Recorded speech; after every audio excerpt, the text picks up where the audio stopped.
오래 품어온 꿈.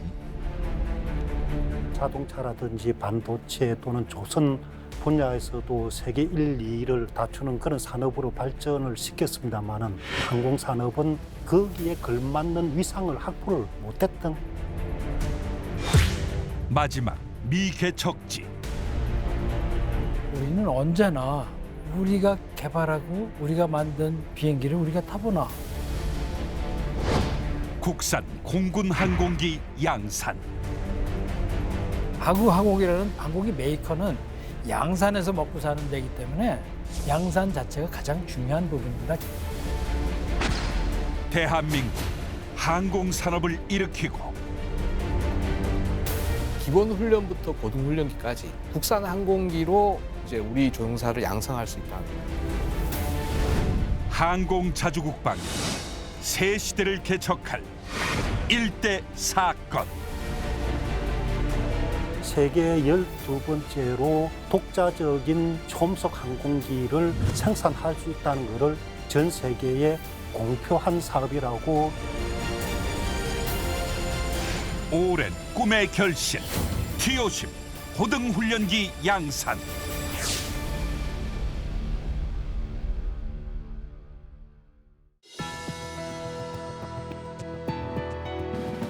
여러분 안녕하십니까? 첨단 국가의 초석, 방위산업의 남희경입니다. 오늘은 지난 시간에 이어 T-50 고등훈련기의 양산을 비롯해 개발과 관련된 다양한 이야기 나누겠습니다. 상상만 하던 국산 초음속 고등훈련기가 세상에 나오기까지 수고와 열정을 아끼지 않으셨던 네 분 모셨습니다. 먼저 삼성항공과 한국항공에 근무하시며 T-50 개발 사업을 이끌어오신 박만식 이사 모셨습니다. 안녕하십니까, 박만식입니다. 공군 고등훈련기 처장으로 T-50 체계 개발을 마무리하셨던 계호 대령 자리하셨습니다. 안녕하십니까, 기예호입니다. 공군 항사단에 근무하시며 T-50 고등훈련기 체계 개발에 참여하신 조복은 고문님 모셨습니다. 안녕하십니까, 조복은입니다. 마지막으로 공군 항사단에 근무하며 T-50 개발 관리 사업에 참여하셨던 김성준 대령 함께 하시겠습니다. 안녕하십니까, 김성준 대령입니다. 귀한 시간 함께해 주셔서 고맙습니다. 네, 박만식 이사님은 1996년부터 2005년도까지 거의 한 10년 기간 동안에 T-50 개발팀에서 정말 다양한 일들을 수행을 하셨는데요. 이 엄청난 사업을 주도하시면서 이제 카이의 임직원들이 흘린 눈물, 땀 이런 부분들은 앞서 우리 프로그램에서 여러 차례 소개가 좀 되었는데요. 우리 박 이사님께서 개인적으로 그 T-50 개발 사업 중에서 정말 이것은 가장 큰 위기였어. 혹은 이 부분들은 이 사업 진행하는 과정에서 정말 기쁨으로 아직까지 좀 갖고 있다라고 하는 것이 있으면 이 두 가지를 조금 소개해 주시죠. T-50 사업은 그동안 정말 많은 사람들이 관여를 했는데 그 사람들마다 보는 시각이 조금은 틀리겠죠. 그렇지만 저는 이제 개인적으로 위기라고 생각했던 부분들이 이제 두 가지인데, 하나는 체계 개발 후 IMF 국가 위기 상황이 발생해 가지고 예산 문제에 봉착했을 때고, 다른 하나는 락히드 주익 물량 이전하고 관계돼 가지고 감사원 검찰 조사를 받으면서 T-50이 마치 비리 사업처럼 오해가 됐을 때, 그때가 가장 제 개인적으로는 위기였다고 생각을 하고요. 예. 가장 기쁜 순간은 당연히 초음속 항공기를 일정에 맞게 초도 비행 시험 했을 때, 그다음에 저 개인적인 입장에서는 방금 말씀드린 것처럼 락히드 담당 물량이었던 주위까지 국산화해 가지고 양산 1호기를 적기에 납품했을 때가 될 것 같습니다. 예. 우리 박만식 이사님 개인적인 질문을 제가 드렸습니다만은 이 IMF의 그 외환 위기 과정이나 아니면은 방산 비리로 몰렸을 때 어떤 그런 이런 부분들은 굉장히 지금 어떤 가장 큰 어떤 위기감으로 좀 기억을 해주시고, 초도 비행이 완성되면서 느꼈던 기쁨들, 또 하나는 이제 그 주익이 이제 국산화되는 과정, 물론 이제 굉장히 어려움을 겪었지만은 그 국산화율도 높여가면서 이제 일조했다라고 하는 것들을 또 가장 또 좋은 기억으로 지금 남고 있는데, 아마 이게 개인적인 것보다도 아마 우리가 사업 자체를 평가하면서도 이 두 가지 부분들은 아마 공이 같게 지금 기억하고 있지 않을까 생각이 됩니다. 기호 대령님. 지난번에 출연하셨을 때 이 체계 개발 납품 처리 과정까지 이제 설명을 좀 주셨었거든요. 이제 그 후로 T-50이 우리 공군의 이 고등 훈련기로 배치되는 과정까지 어떤 구체적인 과정이 더 남아 있습니까?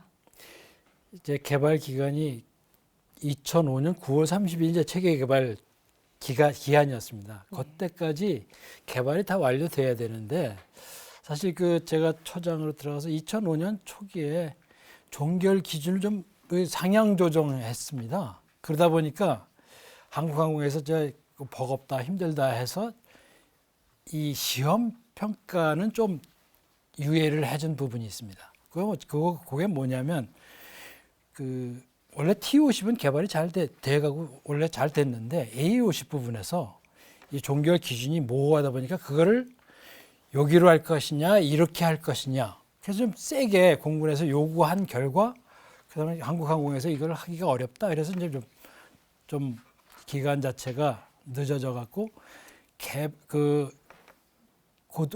공격기 부분에서 개발 시험 및 운용 시험이 좀 늦어졌습니다. 시험이 늦어지다 보니까 그 시험이 끝나야 전투용으로 실제로 훈련이나 전투용으로 사용할 수 있는지 여부를 가리는 전투용 사용 가부 판정이 이제 남아 있는데 그게 이제 늦어지고 그렇게 전투용 사용 가가 나오게 되면 그때의 형상으로 규격화, 표준화 이런 것들이 이루어지는 거거든요. 규격화, 표준화 그러면 이게 이제 우리 민간 상품으로 얘기한다면 그 상표 등록이나 아니면 KS 마크 붙이는 거 이런 것과 비교될 수 있는데 그런 절차가 남아 있고 그런 절차 다음에 이어지는 게 이제 우리가 이제 비행기를 개발한다는 게 대량 생산해서 사용자한테 납품해가지고 이제 그 대가로 받고 한국항공 같은 업체에서 그 항공기 메이커가 그거 갖고 이제 운영하는 건데 양산할 수 있어야 되는데 양산하려면 이제 면밀하게 양산 계획이 들어가야 됩니다. 양산 계획 그냥 쉽게 하는 게 아니고 사전에 원래 부품 업체들하고 다 협의해서 양산 가격이 결정되고 그렇게 해서 양산 가격이 나와야 양산 계획이 승인되고 예산이 배정되는 이런 절차들이 남아 있어서 아직도 그거 다 끝난 다음에 양산 승인되고 나면 그때서 이제 비로소 양산에 들어가는데 양산하고 나면 이제 1년 후에 또 비행기가 나오겠죠. 그렇게 해야 우리가 쓸 수 있는 거죠. 그런 과정이 남아 있는 겁니다. 예. 이제 방금 소개해 주신 절차 중에서 이제 주요 내용을 이제 몇 가지 좀 알아볼까 하는데요. 조보근 고모님. 예. 이제 개발 시험 평가 결과 보고는 어떤 절차이고 또 이제 굉장히 중요하다라고 하는데 어떤 이유에서 그렇습니까? 예, 그렇습니다. 이 사업이 크든 작든 계획이 있고 또 결과물이 있지 않겠습니까? 그런데 또 이 T-50 같은 국가적인 큰 국책 사업인데 그 계획 문서는 기본적으로 ROC를 구체화한 체계개발 계획서입니다. 계획서이고 그 계획서에 명시된 세부 내용들을 아주 면밀하게 검토를 하면서 지상시험과 비행시험을 통해서 검증을 합니다. 검증을 해서 우리가 원하는 항공기 수준을 충족하는지 하는 항목별로 검증한 내용을 종합적으로 정리한 문서가 이제 개발 시험 평가 결과 보고서입니다. 그러니까 계획이 있다면 이제 종료하는 아주 가장 중요한 문서가 되겠죠. 문서 작성 과정을 이제 말씀을 드리면 한국항공에서 이제 개발 시험 평가 결과를 일단 작성을 해서 항공기 체계과로 제출을 합니다. 그러면 이제 약간 구어체로 된 부분이 좀 있고 하기 때문에 약간 이제 국방부에서 쓰는 용어가 또 일반에서 쓰는 용어가 다를 수 있지 않습니까? 이제 그런 부분을 조금 이제 손질을 해서 이제 처장님한테 보고를 드리고 그다음에 항공부 사업단장, 그다음에 참모총장께 결재를 받아서 그다음 국방부로 올리죠. 국방부의 연구개발실로 보내면 연구개발실에서 전체적인 내용을 검토를 해서 개발 시험 기준을 충족했다 또는 못했다 이걸 판정을 하게 됩니다. 이것이 이제 전투용 사용과 판정의 한쪽 축입니다. 한쪽 축이고요. 운용 시험은 이제 저희가 관리할 수 없는, 관장할 수 없는 52전대에서 이제 그 전투발전단을 통해서 하는 보고이기 때문에 저희가 관여할 수는 없습니다. 그래서 일단 질문하신 내용에 대한 답변은 여기까지만 드리도록 하겠습니다. 예, 말씀 잘 들었습니다. 김성준 대령님, 예. 이제 과거 저희가 다른 무기 체계 개발 사업을 들켜보면요, 이제 체계 개발 후에 이제 우리가 그 규격화 또 표준화 작업을 이제 연달아 하게 되는데 그 작업이 또 만만치가 않습니다. 이제 굉장히 좀 여러 가지 어려움을 많이 이제 겪게 되는데요. T50은 좀 다를 것 같다는 생각을 가져요. 왜냐하면 처음부터 최첨단의 어떤 시스템을 좀 도입을 해서 이후에 체계 개발 끝났더라도 규격화 표준화만큼은 조금 쉽게 가지 않을까 싶은 생각을 갖는데요. 이 과정들 별 문제 없이 진행됐나요? 어땠습니까? 뭐 크게 문제는 없었던 시절이었고요. 사실 초도 양산을 저희가 갔다는 거는 이미 뭐 앞서서 이제 설명을 드렸지만 잠정 전투용 적합, 잠정 기준 충족을 받고 필요로 하는 규격과 여러 가지 기술 자료 도면들이 다 완성이 돼 있었기 때문에 사실 초도 양산을 갈 수 있었던 거고요. 다만 실제로 규격화 목록화를 본격적으로 하면서 정식 약식 규격이 아닌 정식 규격으로 갈 때는 일부 그 이제 규격화를 하는 대상 자체가 그 미 정부가 이거는 미 정부의 원천 기술이야라고 찍어놓은 기술들이 일부 있습니다. 그런 규격들.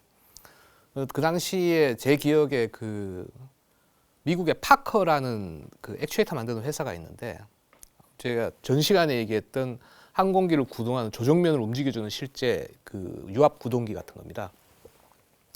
이제 그 액추에이터를 만드는 거를 국내에 있는 한화랑 기술 협력 생산을 했습니다.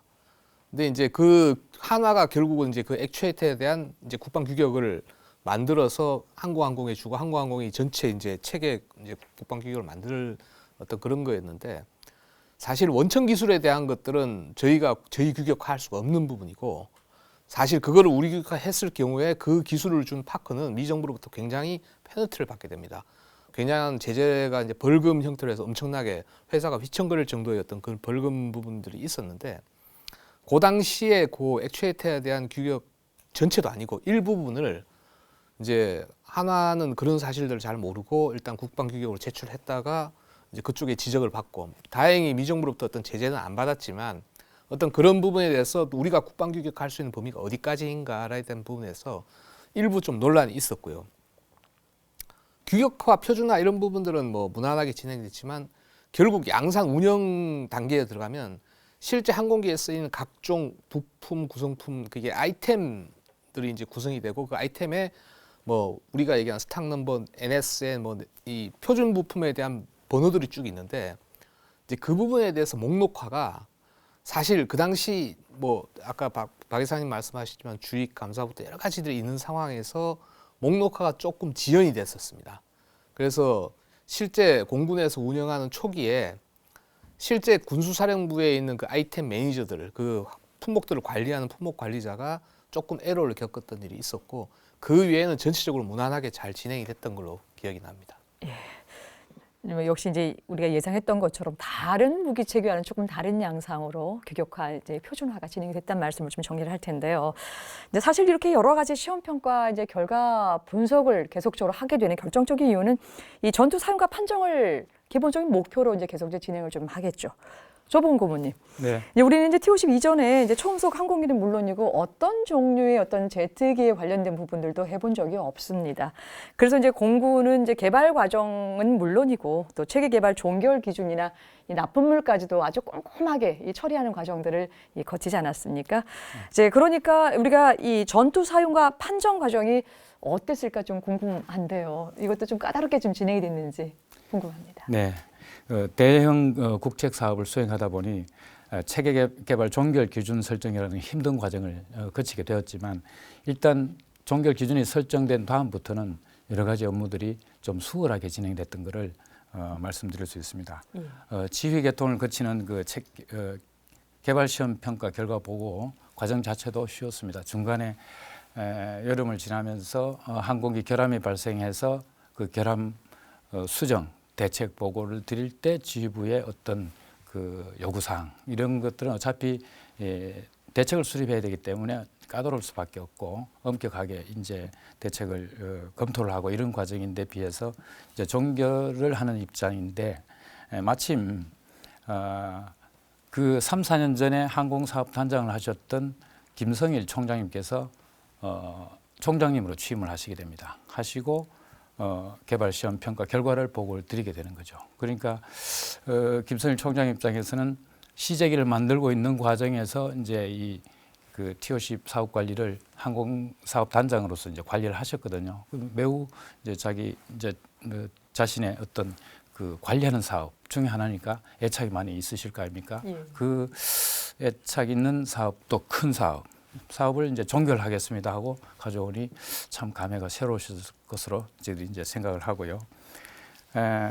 공군 지휘부 보고가 끝나고 그다음에 국방부에 이제 보고서 들어갔을 때 거기서도 검토를 수월하게 하였던 것으로 기억을 합니다. 그래서 이제 전투용 사령과 판정의 한쪽 축, 이제 그 연구개발관실 쪽 한쪽 축이 이제 완성이 되는 거고요. 그 다음에 다른 한쪽 축은 아까 말씀드린 대로 운용시험 평가 결과이기 때문에 52전대에서 전투발전단을 거쳐서 공군 지휘부를 거쳐서 합참으로 가게 됩니다. 합참으로 가서 이제 검토 결과 이제 판정을 해야 되는데 그때 시기가 2005년 10월, 12월 이렇게 됩니다. 10월, 11월 이렇게 됩니다. 그 시기가 이제 2006년 1월 1일부로 방위사업청이 개청이 되는 시기고 아까 처장님 말씀하셨던 것처럼 그 추가 무장 시험 A50에 대한 추가 무장 시험이 진행되는 과정이 있었기 때문에 이것을 전투용 사령과 판정하는 것은 시기적으로 타당하지 않다. 이래서 일단 보류를 해놓고요. 방위사업청이 개청되고 난 뒤에 새로운 체제에서 그 방위사업추진위원회 국방부 장관이 이제 위원장이죠. 방위사업추진위원장이 추진위원회에서 전투용 사령과 판정을 2006년 봄에 했던 것으로 그렇게 지금 기억을 하고 있습니다. 그런데 이제 그 뒷부분은 2006년에 가서는 이제 제가 관여한 일은 아닌 것을 말씀드립니다. 예, 말씀 잘 들었습니다. 여러분께서는 지금 첨단 국가의 초석 방위 산업을 시청하고 계십니다.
네, 첨단 국가의 초석 방위 산업. 오늘은 T50 고등훈련기의 후속 양산과 다양한 이야기 나누고 있습니다. 자, 이제 체계 개발 중에 이제 몇 가지 눈에 띄는 행사가 있어서 잠깐 좀 살펴봐야 할 텐데요. 박 기자님, 이제 원래 이제 2년에 한 번씩 서울에서 에어쇼가 열리게 되는데요. 기사를 좀 꼼꼼하게 찾아보니까 2003년 11월에 서울이 아니라 이 부산에서 에어쇼가 이제 진행이 됐더라고요. 이제 바로 그 행사에 다녀온 분 중에 상당수가 이제 T50의 실물 크기를 구경을 하고 사진을 이제 찍게 되고 인터넷에 이제 공개를 하게 되는데요. 2003년 11월이면 그 당시에 이제 이 초도 양산을 그 계약을 체결한 직후였었거든요. 아마 이제 그 바쁜 와중에도 이 부산에서 이제 에어쇼를 개최했던 걸 보면은 세계에 대대적으로 T50을 이제 알리려고 좀 할 수도 있고 아주 절호의 기회를 쪽에서 또 찾을 수 있었을 것 같은데요. 그 당시 이 부산 에어쇼에서 어떤 식으로 이 T50을 전 세계에 홍보를 하셨습니까? 아시다시피 그 T50 고등훈련기 겸 경공격기는 한국 공군의 수요뿐만 아니라 세계 시장의 소요까지 보고 개념 설계 단계에서 초음속 항공기로 형상을 결정을 했었습니다. 이거 아음속 훈련기로 할 거냐, 초음속 훈련기로 할 거냐는 부분에 대해 가지고 결국은 방금 말씀드린 대로 초음속 훈련기로 결정을 했는데 그 시점에서 락히드 마틴의 그 F-16이라든지 F-35를 위한 전투기 조종사 양성은 초음속 항공기가 베스트 솔루션이라는 것을 많이 강조를 했습니다. 또한 일정상으로 봤을 때 그 시점에서 그러한 최신 기술을 적용한 훈련기를 개발하는 프로젝트는 T50밖에 없었고 양산이 적기에 착수되고 초도기가 나옴으로 해서 세계 시장에서 요구하는 시점을 T50이 충족할 수 있다 하는 것이 에어쇼에서의 그 주 홍보 포인트였습니다. 실질적으로 국내에서 그 개최했던 에어쇼는 그 점만 하더라도 우리가 자체적으로 내세울 수 있는 항공기는 하나도 없고 대부분이 해외 업체의 마케팅장으로 활용되어 왔었죠. 그렇지만은 2003년 그 부산 에어쇼에서는 T50 양산기, 양산 1호기가 출하가 됨을 홍보함으로 해서 국내외의 참여 업체들의 가장 큰 뉴스가 되었고 이제 국내에서의 에어쇼도 우리 자체가 개발한 항공기를 마케팅할 수 있다는 그러한 장으로 활용을 할 수가 있었습니다. 네, 말씀 잘 들었습니다. 이제 또 한 가지 눈에 띄는 행사가 하나 있는데요. 개호 대령님. 이제 2005년 1월 15일 한참 후반부에 이제 시험 비행으로 분수했던 이제 그 시점인데요. 그 당시 이한호 이 공군 참모장께서 직접 T50 조종석에 앉아서 이 시험 비행을 한 것도 하나 있고요. 또 그해 가을에는 김성일 공군 참모총장께서도 취임하자마자 역시 이제 T50에 오르셔서 직접 이제 이 시험 비행 조종사로서 역할을 좀 해주셨는데요. 이렇게 최고 지휘관이 직접 나서서 시험 비행 조종을 하게 된 좀 사례가 외국 사례가 좀 있는지도 궁금하고요. 직접 이렇게 지휘관이 직접 이렇게 그 시험 비행을 하게 되는 어떤 의미가 있습니까? 네, 그 공군 참모총장이 현재 개발 중인 한참 비행 시험 중인 항공기에 직접 탑승한다는 건 참 의미가 여러 가지로 있습니다. 제일 첫 번째 생각나는 거는 그 지휘관이 그 위험하다고 생각될 수도 있는 비행기를 내가 솔선해서 타봄으로써 그 부하들이 나중에 그게 이제 전력화됐을 때 우리 참모총장이 타신 건데 뭐 내가 못할 거냐 이런 생각을 이제 가질 수 있도록 하는 그런 노블레스 오블리지 이런 생각도 있을 수가 있고요. 그 당시에 비행시험이 엄청 그 바쁘게 진행이 됐습니다. 그때 당시에 50전대에서 뭐 하루에 뭐 거의 10소티 시험 비행 중에서 몇 명 되지도 않습니다. 10번 정도 그 정도의 그 비율로 빠르게 비행 시험이 진행되고 고생들을 한참 하고 있을 때 참모총장께서 그 얘기를 이미 다 보고를 받고 계셨어요. 그분이 이제 참모총장께서 격려도 하실 겸 그리고 또 격려도 하면서 사기 진작도 하고 또 하나는 총장께서 참모총장님이 그다음 이한호 총장님은 소요제기 T50 항공기의 소요제기 당시부터 굉장히 그 직접 소요제기에 참여하셔서 그 의사결정에 많은 도움을 주셨던 분이세요. 그런 분이시라 관심이 많으셨고 해서 당신 임기 내에 이 비행기는 반드시 타봐야 되겠다. 그래서 비행기가 도대체 소문은 그때 잘 나고 있었거든요. T50이 성능이 괜찮다. 진짜 눈으로 확인해 봐야 되겠다. 이 생각이 있으셨고요. 저희 그 한국항공이나 저희 사업관리 측에서는 어떤 생각이 있었냐면 이 개발하는 건 개발한다. 그런데 개발이 끝이 아니라 양산에서 이게 그야말로 양산으로 순조롭게 가려면 앞으로 전투용 사용과 판정도 그렇고 양산 계획 승인 받아야 되고 이런 것들을 순조롭게 진행하려면 국방부 합참 쪽에 홍보가 돼야 된다. 그러려면 아무래도 우리 공군 참모총장께서 타셔가지고 간단한 촌평이라도 해주시면 큰 도움이 될 거다. 이런 생각들을 가지고 한국항공에 있는 저 분들하고 저희 사업 관리 쪽에 있는 사람들하고 이게 말이 맞았죠. 그래서 그런 측면에서도 이제 생각이 같고 사실 금방 여쭤보신 것 중에 하나가 외국에서도 이런 사례가 있냐. 실제로 개발하는 항공기에 그 신문 기자들이 탈 수도 있고요. 또 유명한 그 시험비행 조종사 그 프로젝트에 없는 다른 사람들이 타서 평을 할 수도 있고 개발 중에 있는 항공기가 홍보에 참여하는 경우는 많이 있습니다. 팜브로 에어쇼라든지 파리 에어쇼에 개발 중인 비행기가 나가서 그 시범 비행하는 케이스도 있고, 이 경우가 바로 그런 경우 아닌가, 앞을 내다보고 한 액션 아닌가 이렇게 생각이 됩니다. 예. 뭐 다른 이제 외국 사례에서도 있긴 했지만 또 지휘관이 직접 해서 노블 소블 위주의 정말 그런 모습들을 보여주는 것들이 우리가 의미를 한번 짚어볼 수 있다라고 하는 걸로 좀 정리하겠습니다. 이제 지금부터는 이제 후속 양산에 관련된 부분들을 좀 살펴보겠습니다. 기호 대령님, 이제 고등훈련기 처장직을 이제 수행하실 때요. TOC 이제 후속 양산 계획을 이제 무렵에 준비하신 걸로 알고 있는데요. 이제 고등훈련기에 갖춰야 될 기본적인 이제 성능은 체계 개발 마지막 종결하는 부분에서 이제 하나씩 다 타진을 좀 해봤을 테고요. 결국 이제 양산 승인을 결정하기 위해서 어떤 구체적인 사안들을 좀 준비하고 정리하셨습니까? 우리가 뭐 쉽게 생각하기에 설계하고 제작, 시험 끝난 다음에 양산 뭐 이렇게 쉽게 생각할 수 있을 텐데, 사실은 양산은 애시당초 설계 단계부터 시작하고 있습니다. 그래서 사실 그 양산은 이제 업체에서 그렇게 설계 단계에서부터 양산 아예 조직이 있습니다. 그러다 보니까 양산만 생각하는 조직이 업체에 있으니까 우리 사업관리 측, 정부 관리 쪽에도 양산만 생각하는 조직이 있는 거죠. 그래서 그 고등훈련기 처 안에 처장 밑에 양산관리과장이 있었습니다. 처음부터. 예. 왜? 양산이라는 업무 자체가 사실은 그 항공이라는 그런 항공기 메이커는 양산에서 먹고 사는 데이기 때문에 양산 자체가 가장 중요한 부분입니다. 개발보다 양산이 더 중요합니다. 개발비보다 양산비가 더 많으니까 실제로.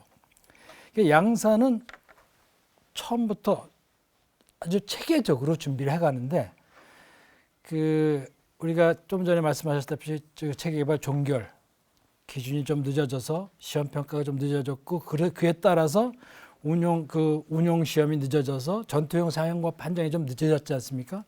그래서 전투용 사용과 판정에 따라서 전투용 사용 가능하다면 그때 형상으로 이제 규격화도 되고 목록화도 되고 표준화도 되는 건데, 그 자체 그런 이후에 이제 양산 설계 자체를 양산 설계와 양산 계획 자체를 국방부에다 건의해서 이제 승인받게 되는데, 그 양산 자체만 가지고도 여러 가지 전략이 필요했습니다.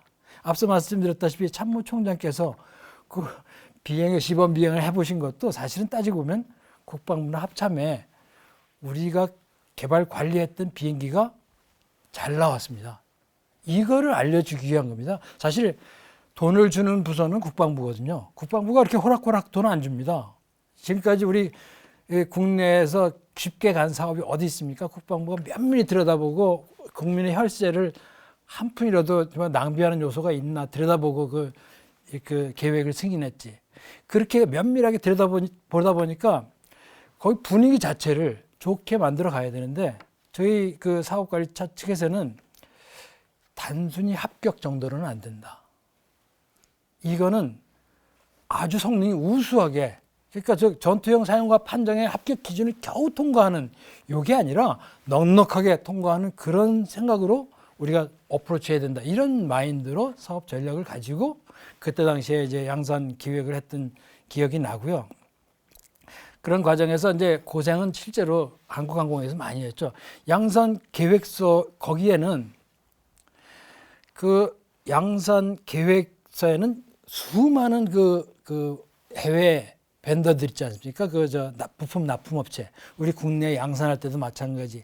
거기에서 좀 비싸게 받으려고 그러죠. 그 사람들은. 그걸 깎아서 전체 비용이 얼마쯤 됩니다라고 이제 그 양산 계획에 넣어야 되거든요. 그걸 깎는데 전에 나왔던 주익 그런 얘기들도 사실 거기에서 나오는 거예요. 너무 비싸니까 우리가 싸게 만들 수 있지 않냐 이런 방법 때문에 그런 얘기도 나올 수 있었던 거고요. 그게 양산 계획 과정에서 일어난 일들입니다.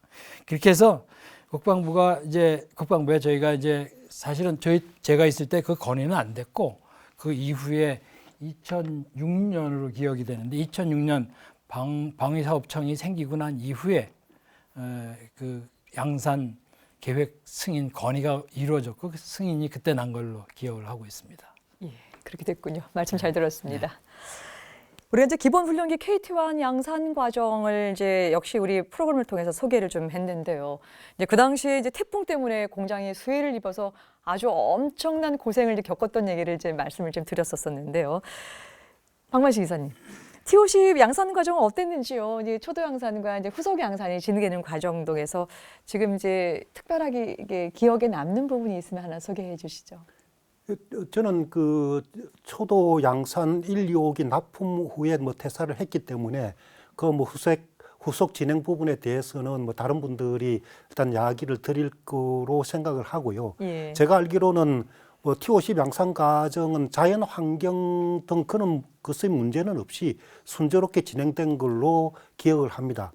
단지 이제 앞에서도 말씀드렸듯이 체계 개발 시험 평가 결과에 따른 기술 변경 사항을 양산 언제부터 적용을 할 거냐 하는 것을 이제 공군하고 저희들 업체 간에 이제 입장 조율을 사업 관리 기능을 맡고 있는 저로서는 입장 조율을 해야 되는 부분들이 가장 중요했는데 물론 뭐 공군의 입장에서는 가능한 한 적시에 적용해야 되지만은 저희들은 계약이 된 상태하에서 일정 지연에 따른 지체 상금까지도 고려를 해야 되기 때문에 그런 부분들이 개인적으로 좀 어려웠던 걸로 그 기억을 하고요.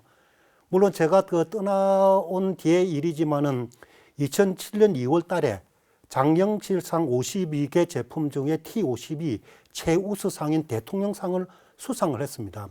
이거는 어떤 의미냐 그래 되면 대한민국의 기술을 대표하는 제품으로 인정을 받았다는 겁니다. 참고로 장영실상은 한국산업기술진흥협회와 매일경제신문사가 주관을 하고 과학기술부가 후원을 하는 상인데 국제사회에서 국가 경쟁력을 높이는 데 크게 이바지한 제품에 수여하는 상으로서 아마 항공기가 이 상을 수여한 것은 최초고 앞으로는 모르겠습니다. 또 다른 뭐 제품이 나올지는 모르겠지만 그런 의미에서 T50에 관여했던 사람들이 이 상을 수여함으로써 자부심을 대단하게 제고를 할 수 있었던 걸로 기억을 합니다. 예, 말씀 잘 들었습니다. 이번에 김대령님은 T50 양산 과정 어땠습니까? 얘기를 해도 될지 안 될지 잘 모르겠는데 말씀 주세요.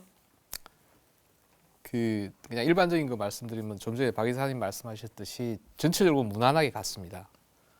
근데 처음에 제 기억에 한 10대 정도까지는 아주 무난하게 잘 갔습니다. 그러니까 이제 광주로 납품이 되면서 운용하면서 여러 가지들은 이제 중간중간에 생기는 저기 사용자의 불만들, 그러니까 조종사들, 정비사들이 야 이걸 왜 이렇게 만들었어요? 이렇게 고쳐주세요. 저렇게 고쳐주세요. 이제 거기에는 그 사용자가 잘못 사용해서 하는 경우도 있고 그리고 계약의 범위 밖의 일들도 있고 어떤 경우는 요거는 정말로 설계 변경을 해서 고쳐줘야 될 일도 있고 뭐 다양하게 있었습니다.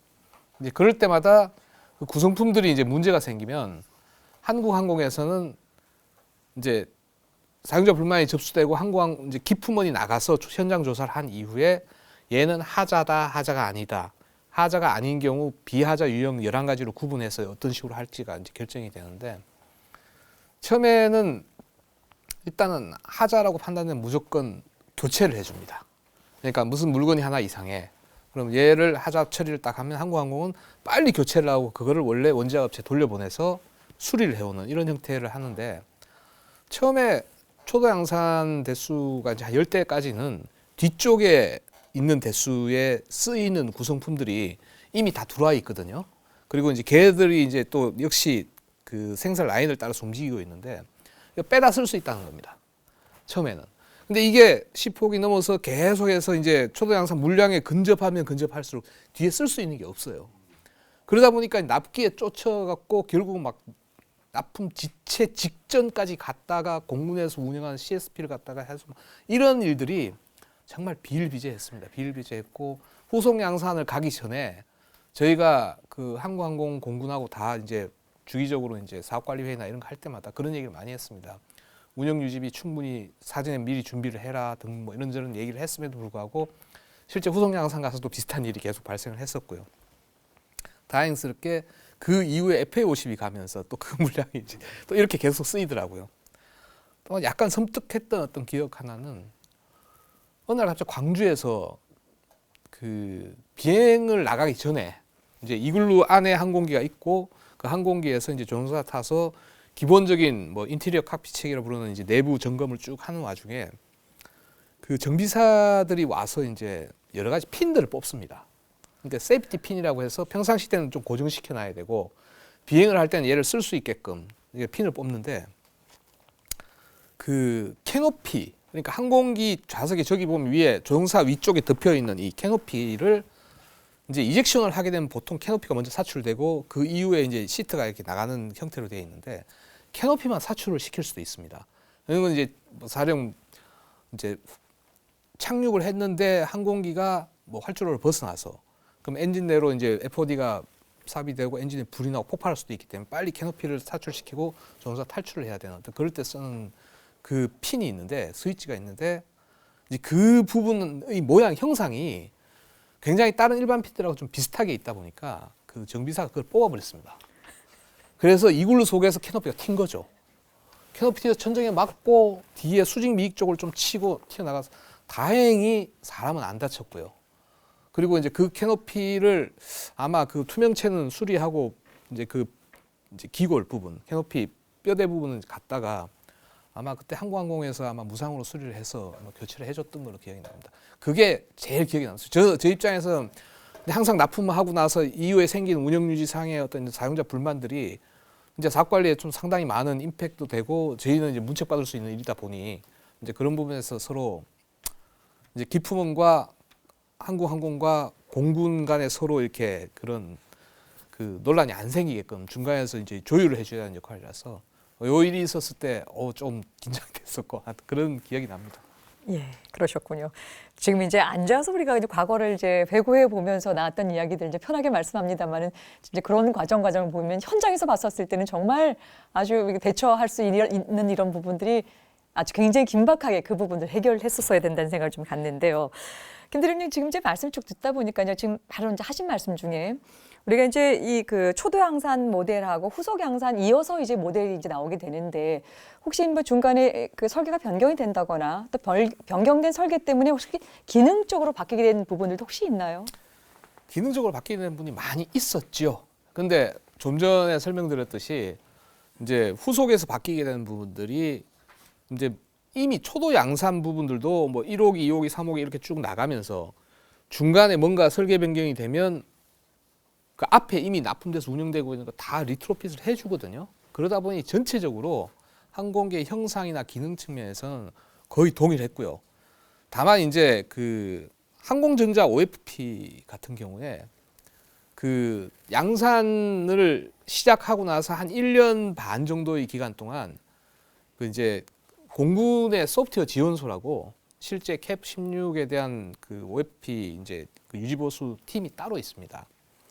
이제 그 팀이 와서 이제 TO10 항공기에 대한 항공전자 OFP를 전체적으로 인수를 받고 이제 일종 교육도 받고 돌아가서 한 1년 반 이후에는 공군 자체적으로 소프트웨어 지원소에서 항공전자 OFP에 대한 유지보수를 하는데 이제 이 부분에서 약간 그 논란이 있었던 부분들이 어떤 건가니 그 한국항공에서 만든 항공전자 OFP 최종 버전이 이제 결국 납품 버전인데 그 납품 버전을 가지고 이제 공군에 납품을 하고 나면 공군에서 그 OFP에다가 이제 한국항공에서는 쓸 수 없는 어떤 비밀성 자료들, 각종 임무에 필요한 지도나 주파수 이런 것들을 그 안에 잔뜩 집어넣습니다.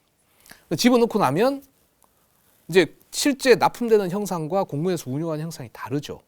다른데 중간에 이제 그 납품되는 형상의 항공전자 OFP가 또 중간에 또 바뀝니다. 어떤 다른 일로 인해서 바뀌면 이제 여기도 같이 바꿔줘야 되는데 그래서 한국항공에서 중간에 한번 몇 차례 얘기를 했었습니다. 그 OFP를 달라. 거기에 비밀성 자료 다 빼고 이렇게 우리가 업데이트해서 같이 줄 테니. 근데 공군에서 그때까지만 해도 뭐 보안적인 측면도 여러 가지 있었겠지만 우리가 우리 자산으로 만든 건데 이걸 줄 수 없다. 뭐 이런 얘기들 때문에 결국은 이제 그러면 우리 양산 OFP의 최종 버전은 중간에 설계 변경된 이 버전으로 하겠다라고 하고 이제 기품과 협의해서 이제 그 버전을 납품 버전으로 하고 납품이 되고 나면 이제 공군에서 또 그거 싹 다 갈아엎고 기존에 있는 것도 집어넣고 그런 행위들이 약간은 제가 보기에는 왜 이런 이 소모적인 일을 또 해야 되느냐, 굳이 그럴 이유가 없지 않느냐. 그래서 다른 나라 락히드나 이런 데 보니까 미 공군이 그런 거 다 이렇게 주고 이렇게 하더라고요. 그래서 KFX나 이런 향후의 프로그램에서는 그런 소모적인 일이 좀 없었으면 좋겠다는 생각을 좀 했었고요. 좀 전에도 말씀드렸듯이 초도 양산과 후속 양산이 계약이 분리돼서 별도의 그거였지만 어쨌든 그 당시 공군이 주장했던 바는 양산 설계 변경 내용에 대해서 초도 항공기든 후속 항공기든 동일한 T-50이니 형상이 다르면 조종사가 혼돈을 일으킬 수도 있고 어떤 비행 안전에 문제가 될 수 있다는 어떤 그런 측면을 상당 부분 10분 고려했고 이 재정 당국에서도 그걸 충분히 이해를 해줘서 실제로 T-50은 초도든 후속이든 동일한 형상, 동일한 기능을 갖고 지금도 운영을 하고 있습니다. 예, 그렇게 됐군요. 말씀 잘 들었습니다. 여러분께서는 지금 첨단 국가의 초석, 방위 산업을 시청하고 계십니다. 육중원 경납고의 문이 열리면서 서서히 모습을 드러낸 T-50 골든이글. 2005년 8월 30일 경남 사천 한국항공우주산업 본사에서 열린 T-50 양산 1호기의 출고식 행사 현장. 노무현 대통령 내외와 용광훈 국방장관, 이한호 공군참모총장을 비롯 약 2천여 명이 참석해 T-50 양산을 축하했다.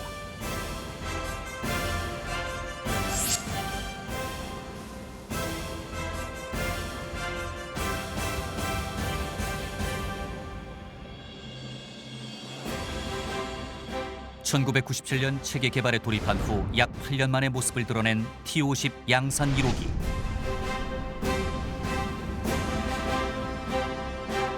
이날 직접 T-50 양산 1호기에 탑승한 노무현 대통령은 국내 첫 초음속 고등 훈련기 양산 돌입을 이렇게 평가했다. T-50 1호기는 우리의 자주 국방 역량과 항공과학 기술이 이루어낸 값진 성과입니다. 이제 대한민국은 세계 12번째로 초음속 항공기를 생산하는 나라가 되었습니다. 특히 노무현 대통령은 T-50 양산이 가져올 경제적 효과를 강조하며 더욱 적극적인 방위산업 투자를 공언했다. T-50 생산은 우리 항공산업의 획기적인 전기가 될 것입니다. 오는 2011년까지 만여 명의 일자리 창출과 9억 달러에 이르는 외화 절감이 기대되고 있고 세계 고등훈련기 시장의 4분의 1을 차지할 것이라는 희망찬 전망도 나오고 있습니다. 터보프롭 엔진을 장착한 기본 훈련기 개발이 항공기 개발 이력의 전부였던 나라가 곧바로 초음속 제트기 개발에 성공한 예는 세계적으로도 극히 드물다. 대부분의 항공기 개발 후발국들은 엄두도 내지 못할 일이지만 대한민국은 사업 기간과 예산 초과 없이 T-50 고등훈련기 개발과 양산에 성공했고 미국과 러시아, 영국 등 항공 선진국들에 이어 세계 6번째로 초음속 항공기를 수출하는 국가 반열에 오르게 된다. 네, 이제 약속된 시간이 다 돼서 오늘 나와주신 네 분 패널들의 마지막 말씀을 좀 듣겠습니다. T-50의 양산 1호기 이 출고식에는 이제 노무현 대통령도 이제 참석을 하신 만큼 굉장히 큰 이제 의미가 있었던 그 행사였는데요. 이제 그만큼 우리가 이제 개발한 초음속 고등훈련기가 순조롭게 양산됐다라고 하는 것, 또 그 부분에 있어서의 이 공군 전력이나 우리나라의 방위 산업에 있어서의 어떤 그 부분의 어떤 의미 이런 것들이 굉장히 크다는 생각이 좀 드는데요. 오늘 이제 마지막으로 네 분들이 그 양산 1호기를 나오면서 어떤 것들을 좀 평가해 볼 수 있고 또 어떤 부분들을 교훈점으로 조금 한번 되새겨야 될지를 한번 마지막 정리하겠습니다. 김성준 대령께서 시작해 주시죠. 예, 기본적으로는 그 이전에 고등훈련 하던 항공기에 비해서 T-50 항공기는 상당 부분 실제로 전환하는 조종사가 들여야 되는 어떤 시간이 굉장히 감소를 합니다. 그거는 결국 조종사 양성 비용이 줄어든다는 얘기고 좀 의미를 둔다면 기본 훈련부터 고등 훈련기까지 KT1, T50 다 국산 항공기로 이제 우리 조종사를 양성할 수 있다는 어떤 그런 부분들이 상당히 의미가 있었고요.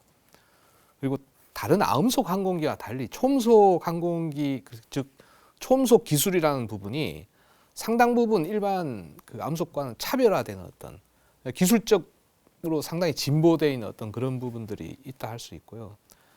어떤 산업, 항공 산업이라는 측면에서 보면 가장 큰 의미는 우리가 자체적인 어떤 개발, 생산 체계를 구축을 했고 거기에 대한 적절한 능력을 확보했으며 이제 고유한 우리 자체의 고유한 초음속 플랫폼을 갖게 되는 데 따라서 향후에 그 플랫폼을 기반으로 새로운 파생형 개발에 좀 더 접근하고 그거에 필요로 한 여러 가지 핵심 기술들을 확보하는 것들이 굉장히 용이해졌다. 그리고 거기에다가 이제 물론 T-50이 고등훈련기는 아니지, 공격형은 아니지만 그 이후에 생산된 A-50이나 F-50이나 봤을 때 이제 우리가 전량 다 수입하고 있는 어떤 무장들 이런 것들도 개발할 수 있는 어떤 그런 여건이 조성되었다는 게 굉장히 의미가 있던 것 같습니다. 예, 고맙습니다. 이번엔 조복원 고문께서. 예, 저는 또 다른 각도에서 말씀을 드리면 사실 우리가 T-50을 시작하기 전까지 우리가 할 수 있었던 능력이 과연 얼만큼 됐을까? 이제 뭐 80년대 초반에 그 제공호 F5F 그거를 기술 면허 생산을 하고 그 다음에 KF-16 기술 도입 생산을 하고 KT-1 개발을 했는데 초음속 고등훈련기 뭐 이 사업이 보통 일이 아닙니다. 아까 김 대리님 표현했지만 아음속하고 초음속하는 엄청난 차이가 있는데 이것을 이제 해낸 겁니다. 우리가. 그러니까 한국 사람이기 때문에 한국에서의 조건이기 때문에 상황이었기 때문에 해냈지. 이거를 아마 그 세계 뭐 30개국 정도의 앞에서부터 뭐 이렇게 30개국 정도의 똑같은 조건을 줄 테니 한번 해보라 하면 대부분 못할 겁니다. 한국이니까 이제 해냈는데 한국 사람 특유의 어떤 그 도전 정신과 헌신, 희생 이런 것이 바탕이 돼서 했는데 이제 그 성공을 바탕으로 해서 현재 한국형 전투기가 이제 개발이 되고 있습니다. 이 한국형 전투기는 또 반드시 성공을 시켜야 됩니다. 그러기 위해서 이제 제가 제안하는 부분은 정부 부서, 뭐 정부 부서라면 그 국방부, 그다음 상위부서, 방위사업청, 그다음에 각군, 뭐 공군 이렇게 되겠죠. 그다음에 국가연구 기품원 이런 쪽을 이제 정부 부서라 표현할 수 있는데 부서 간 충분한 의사소통이 되고 그다음에 또 주계약업체와 또 관리하는 부서가 충분한 의사소통. 미군이 언제 미 공군이 이런 이제 설문조사를 한번 한 적이 있다고 그랬습니다. 그 사업 관리에 있어서 가장 중요한 포인트가 뭐냐 했을 때 1번이 의사소통. 그러니까 서로 원하는 것이 정확하게 전달이 되고 또 그 안 되면 또 왜 안 되는 건지 하는 이런 부분들이 충분히 그 소통이 이루어져야 된다. 이렇게 강조를 하고 싶고요. 또 정부 차원의 또 전폭적인 지지, 그 다음에 그 뭐 말씀드렸던 그 의사소통 보장 이걸 통해서 문제를 해결해 나가고 또 문제를 예측하고 미리 예측하고 대비를 해나가는 이런 체제를 갖추어 나갈 필요가 있다. 이렇게 말씀드릴 수 있겠습니다. 네, 중요한 지적 참 잘 들었습니다. 이번엔 개호 대령께서. 제가 공군에서 이제 전투기 조종사로 근무를 할 때 거의 100% 미제 비행기를 쓰고 있었습니다. 뭐 세계 최고의 수준이었죠. 그러면서도 늘상 우리들 조종사들 간엔 우리는 언제나 우리가 개발하고 우리가 만든 양산한 비행기를 우리가 타보나 이런 생각을 했었는데 그게 이제 KT-1과 T-50을 통해서 우리가 설계하고 우리가 양산한 비행기를 우리가 타게 됐지 않습니까? 그런 거 볼 때 저는 거기에 일원이 돼서 일을 했었다는 것이 아주 평생을 두고 진짜 그 내내 자랑스러워 그렇게 생각을 합니다. 그런데 이제 거기서 제가 하나 꼭 어떤 한 포인트를 찝자면 시험 비행 체계가 그 속에서 급속도로 발전됐다. 이거를 한번 지적해 보고 싶은데요. 우리나라의 시험 비행이라는 게 정말 제대로 들어오기는 1990년도에 이진우 중령이 그 당시에 최초로 시험 비행 지원공사 교육을 받고 KT1에 참여할 때가 처음입니다. 근데 T-50이 개발이 완료된 시점이 2005년, 15년 만에 T-50과 같은 초음속의 플라이바이 와이어 항공기의 시험 평가를 우리 손으로 제대로 체계적으로 잘할 수 있는 만큼 시험 평가 체계가 15년 만에 발전되어 왔다는 것이 정말 대단하다 이렇게 생각이 됩니다. 그런데 방금 조 고문께서 말씀하셨다시피 우리가 여기서 머물러서는 안 된다 이런 생각을 합니다. 아직 시험 평가가 우리가 완숙한 안전하게는 하고 있지만 완숙한 건 아니다라는 생각이 듭니다. 그래서 좀 더 경험을 좀 더 갖추고 해서 효율적으로 안전하면서도 효율적으로 즉 많은 비용을 들이지 않고 성능 좋은 시험을 할 수 있는 것이 바람직한 거 아닌가 이런 생각이 듭니다. 특히 KF-X 개발 시점에서는 더욱 그것이 요구된다고 생각하겠습니다. 예, 네. 고맙습니다. 마지막으로 박만식 이사께서 대한민국의 국제사회에서의 그 위상은 뭐 경제력 측면에서는 다 인정을 해주고 또 뭐 자동차라든지 반도체 또는 조선 분야에서도 세계 1, 2위를 다투는 그런 산업으로 발전을 시켰습니다만은 제가 종사해왔던 항공산업은 그동안에 거기에 걸맞는 위상을 확보를 못했던 것이었습니다. 근데 이제 T-50 사업을 통해 가지고 이제 대한민국도 세계 12번째로 독자적인 초음속 항공기를 생산할 수 있다는 것을 전 세계에 공표한 사업이라고 저는 그 의미를 두고 싶고요. 그 항공산업, 다른 산업도 마찬가지지만 항공산업은 설계 기술이 없는 한 절대로 국제적으로 인정을 못 받습니다. 그래서 T-50, KT-1도 마찬가지지만 T-50 사업을 통해 가지고 한국이 항공산업에 대해서 초음속급의 설계 능력까지 가지고 있다. 이런 인정이 되다 보니까 민항기 사업에서도 이제 하청업체가 아니고 Tier 1 제1차 협력업체로 참여를 가능했고 또 방위산업에서는 공군뿐만 아니라 육군의 수송용 그다음에 헬기 이런 것들도 독자적으로 개발할 수 있는 키트를 마련해 줬다고 저는 그렇게 인식을 하고 있습니다. 예.